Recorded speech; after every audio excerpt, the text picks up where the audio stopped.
মালিক এবং শ্রমিকের চুক্তি হলেও মালিক পক্ষ তা ভঙ্গ করে।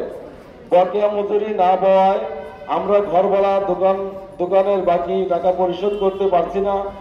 অর্ধাহারে অনাহারে মানবতার জীবনযাপন করছি। দফায় দফায় বিভিন্ন কর্তৃপক্ষ ব্যর্থ হলে গত রবিবার সকাল থেকে রাজধানীর শ্রম ভবনের সামনে শান্তিপূর্ণ অবস্থান কর্মসূচি পালন করে এসেছি। তৃতীয় দিন শ্রম ভবনের সামনে অবস্থান নিলেও কেউ যোগাযোগ না করায় আমরা মন্ত্রণালয়ের শান্তিপূর্ণ মিছিল নিয়ে স্মারকলিপি প্রদানের কর্মসূচি ডাক দেই। শ্রম উপদেষ্টার বক্তব্যের সাথে বাস্তব অবস্থার কোনো মিল নেই। তিনি গণমাধ্যমে দেশবাসীকে জানিয়েছেন মালিকের গাড়ি বিক্রি করে 3 কারখানা শ্রমিকের বেতন বোনাসের দাবিতে আন্দোলন করছি, অথচ একটি কারখানা উল্লেখ করলেন। তিনি দেশবাসীকে জানিয়েছেন বাংলাদেশের ইতিহাসে নজিরবিহীন ঘটনা, মালিকের গাড়ি বিক্রি করে আমাদের পাওনা দেওয়া হয়েছে। প্রশ্ন হলো গাড়ির দাম কত, শ্রমিকের পাওনা কত?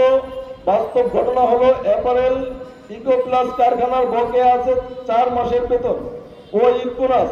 এর মধ্যে শুধুমাত্র জানুয়ারি মাসের 80% আগে 2 বার পরিশোধ করার পরে গতকাল 3 বারে টোটাল 80% পরিশোধ করা হয়েছে। এমনকি অনেক শ্রমিক এখানে 1 টাকাও পায়নি। আমরা শ্রম উপদেষ্টার কাছে জানতে চাই, টিএনজেড গ্রুপের 3 কারখানার মধ্যে বাকি 2 কারখানার নাম কেন গোপন করা হলো?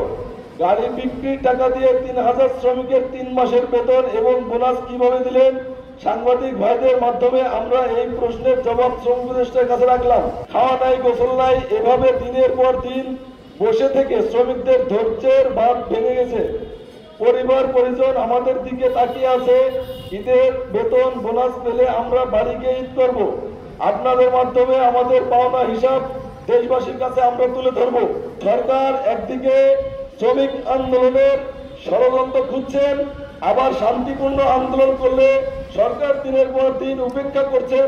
স্বৈরাচার মুক্ত দেশে আমরা শ্রমিকদের উপর এমন অবহেলা ও অপমানে আমরা মেনে নিতে পারি না। আমরা সরকারের কাছে আমাদের দাবি অবিলম্বে মেনে নেওয়ার জন্য প্রধান উপদেষ্টার দৃষ্টি আকর্ষণ করছি। বকেয়া বেতন সহ ঈদ বোনাস না পেলে প্রয়োজনে আমরা প্রধান উপদেষ্টার কাছে যাব। আপনাদের মাধ্যমে আমরা সকল দেশবাসীর সহযোগিতা ও সমর্থন প্রত্যাশা কামনা করছি। আমাদের কর্মসূচি আজ বিকেল